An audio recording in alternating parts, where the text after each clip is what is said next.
बिलासपुर नेहरू चौक में बजरंग दल के सैकड़ों कार्यकर्ताओं के द्वारा प्रदेश के मुख्यमंत्री भूपेश बघेल के द्वारा हाल ही में दिए गए बयान को लेकर बजरंग दल के द्वारा विरोध प्रदर्शन किया गया, जिसमें मुख्यमंत्री भूपेश बघेल का पुतला दहन को लेकर पुलिस से बजरंग दल के कार्यकर्ताओं का नोकझोंक भी हुई।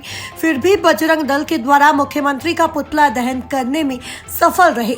मुख्यमंत्री भूपेश बघेल के द्वारा हाल ही में दिए गए बयान पर अब उस प्रदेश के साथ साथ देश में भी इस पर राजनीति गर्मा गई है।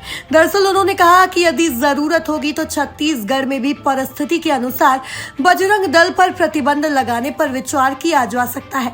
सीएम बघेल ने बुधवार को एक कार्यक्रम के बाद मीडिया से बात की और कहा कि बजरंग दल पर कर्नाटक में प्रतिबंध लगाने का वादा किया गया है। बजरंगबली हनुमान पर नहीं, बजरंगबली हमारे आराध्य है। बजरंग दल के लोग बजरंग नाम जोड़कर गुंडागर्दी कर रहे हैं, यह तो उचित नहीं है। छत्तीसगढ़ के मुख्यमंत्री भूपेश बघेल ने कहा कि बजरंग दल के सदस्य होने के नाते यह अधिकार नहीं मिल जाता कि कानून हाथ में ले ले। यदि कोई अपराध हुआ है तो अपराधी को सजा देने की प्रक्रिया है, पुलिस और न्याय व्यवस्था है। क्या बजरंग दल के सदस्य होने के नाते आप कानून अपने हाथ में ले लेंगे?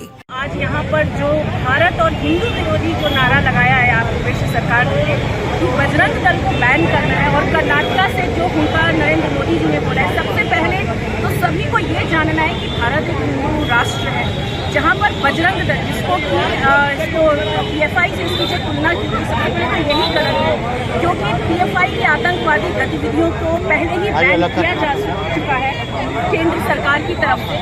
उसके बाद अपने मैनिफेस्टो में जो ये डाला गया बजरंगी दल को कंपेयर किया गया, आज उसी के विरोध में यहाँ पर नेहरू चौक पर पुतला दहन किया गया है प्रदेश सरकार का। और जैसा हम लोग जानते हैं भूपेश बघेल जी के पिताजी ने पहले राम जी के लिए जो अपशब्द बोले और अब उनके बेटे भी उसी दिशा में चलते हुए उन्होंने बजरंग दल और बजरंगी को उन्होंने बैन करने की बात कही। तो आज हम बिलासपुर की यहाँ नेहरू चौक से ये धरना प्रदर्शन या फिर ये जो पुतला दहन किया गया, इस बात की जानकारी बहुत ही स्पष्ट शब्दों में सारे सनातनी भाई और जो बजरंग दल विश्व हिंदू परिषद के लोग और जो मातृशक्ति यहाँ खड़ी है, यहीं से ये संदेश हम देना चाहते हैं कि ये जानना बहुत जरूरी है। बजरंगी दल वो दल है जिसने कि कोरोना काल में एक एक व्यक्ति के घरों में घुसे। बजरंगी दल वो दल है जो कि शांत रूप से कोई भी एक ऐसी गतिविधि आज के पहले इस स्टेटमेंट के पहले कोई भी बजरंगी दल या विश्व हिंदू दल के बारे में जानकारी नहीं आई। ये सभी को ये अच्छा है कि ये सही समय पर प्रदेश सरकार ने सही कदम उठाया अपने खिलाफ, क्योंकि सभी सनातनी हिंदू भाइयों को, बहनों को, मातृशक्तियों को जानने की जरूरत है कि कांग्रेस सरकार जो है बिल्कुल गरीबी और सनातनी हिंदू धर्म के बिल्कुल खिलाफ काम कर रही है। और हम ये परचम, ये धरना प्रदर्शन, ये पुतला दहन तब तक करते रहेंगे जब तक कि वो इस बात की माफी सार्वजनिक रूप पर, जैसे उन्होंने सार्वजनिक रूप पर बजरंगियों को और बजरंगी दल को बैन करने की बात की, सार्वजनिक रूप से माफी नहीं मांग लेते। ये धरना प्रदर्शन, ये पुतला दहन सिर्फ बिलासपुर नहीं, छत्तीसगढ़ नहीं, पूरे राष्ट्र में चलेगा। और मैं डॉक्टर सुषमा सिंह, विधान संस्था अध्यक्ष और भाजपा कार्यकर्ता। आज का यह कार्यक्रम बजरंग दल बिलासपुर जिले के समस्त बजरंगियों द्वारा किया गया है, और यह कार्यक्रम जो पुतला दहन का था ये हमारा रोष प्रकट करने के लिए था, क्योंकि कांग्रेस के कर्नाटक मैनिफेस्टो में यह बात कही गई है कि अगर कांग्रेस चुनाव जीतकर आती है तो वह PFI तथा बजरंग दल समान समस्त आतंकवादी संगठनों पर बैन लगाएगी।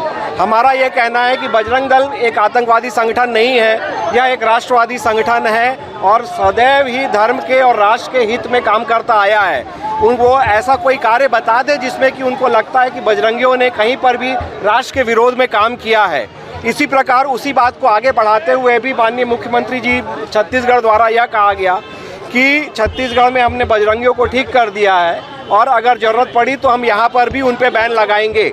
हमारा रोष मुख्यमंत्री के प्रति भी है कि उन्हें ऐसा कहना नहीं चाहिए, क्योंकि हमेशा से जो छत्तीसगढ़ सरकार रही है वो हिंदू विरोधी रही है और सदैव ही उनके जो कृत्य रहे हैं वह हिंदुत्व के विरोध में रहे हैं। और वो सदैव ऐसा कहते आए हैं कि विश्व हिंदू परिषद या संघ या बजरंग दल जो है यह राष्ट्रद्रोह या फिर राज्यद्रोह में हमेशा संलिप्त पाए गए हैं। हमारा उनको खुला चैलेंज है कि ऐसे कोई भी कार्य वो हमें बता दे जिनमें लगता है उन्हें कि ऐसा कोई कार्य किया गया है जिनमें कि बजरंगियों द्वारा कोई उत्पात मचाया गया, किसी को अन्यथा परेशान किया गया या ऐसी कोई चीज़ की गई है जिसमें कि आम समाज को या हिंदू धर्म के विपरीत कोई काम किया गया है। तो गढ़िया जी का भी एक बयान है जिसमें मुख्यमंत्री जी की तारीफ की गई उनके द्वारा। देखिए, बिल्कुल अगर कोई अच्छा काम कर रहा है बहुत अच्छी बात है, राम गमन पथ बनाया उन्होंने बहुत अच्छा, पर उन्होंने साथ ही साथ जो उनके पिताजी द्वारा विभिन्न वक्तव्य दिए गए हैं जिसमें कि रामद्रोह की बात की गई है, उसका समर्थन उनका मुख हमेशा रहा है, उसका भी उनको खुलेआम बोलना चाहिए कि यह सही नहीं है। और तुष्टीकरण की राजनीति सदैव कांग्रेस करती आई है। एक काम अगर उन्होंने अच्छा कर दिया तो 10 काम उसमें हिंदू द्रोही करते हैं, हिंदू द्रोह का करते हैं। तो अगर तोगड़िया जी ने ऐसा कहा, ये उनका अपना अभिमत है। हमारा ये कहना है कि बजरंग दल एक सदैव ही धर्म और राष्ट्र के प्रति निष्ठा रखने वाला संगठन रहा है और कभी भी ऐसे किसी भी गतिविधि में संलिप्त नहीं रहा है जहां पर कि उस पर उंगली उठाई जा सके और उन पे ऐसा कोई आक्षेप या इल्ज़ाम लगाया जा सके। और हमारा ये कहना है कि मुख्यमंत्री तथा जो कांग्रेस के राष्ट्रीय मैनिफेस्टो में ये बात आई है उनको तुरंत माफ़ी के साथ वापस लेना चाहिए और समस्त हिंदू सनातन संस्था और बिलासपुर से अमित पाटले की रिपोर्ट।